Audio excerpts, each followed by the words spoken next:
I'm Pierre Gratton. I'm the President and CEO of the Mining Association of Canada based in Ottawa. And we represent Canada's mining companies or also in some cases some foreign companies but that operate in Canada.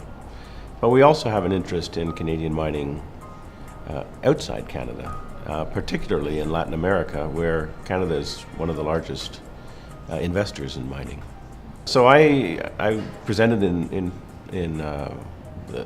one of the first plenaries at the beginning of the conference, and my presentation was focused on the evolution really of mining practices in Canada, particularly with regards to engagement with Indigenous peoples in Canada.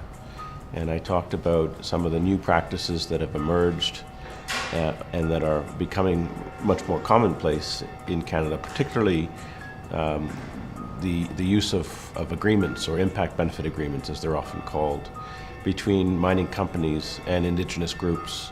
These are agreements where there are commitments around employment, around business procurement, around training. There can be financial components to this as well. And it's a model that I think can be shared with other parts of the world. And what's been particularly valuable, I think, over the longer term about these agreements is the ability to help facilitate the building of Indigenous-owned businesses that can supply services and goods to the mine, that over time they can also expand and provide those same services to other sectors of the economy. So it helps build more of an economic base in those communities and allows them to expand and become more sustainable over time. And again, I think those lessons learned can be shared, and it helps to address the issues that are central to this conference around territorial inequality, particularly for those that are the most marginalized in society, which in Canada is really our Indigenous communities.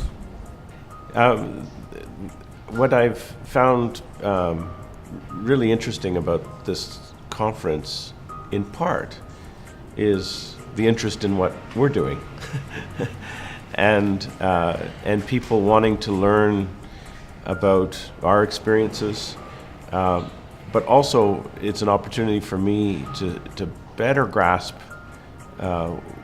what some of the challenges that other countries are facing, particularly with respect to Indigenous peoples, and how to better empower them, to enable them to benefit better from the activities of our sector, but also from other industrial activities that might take place in their region.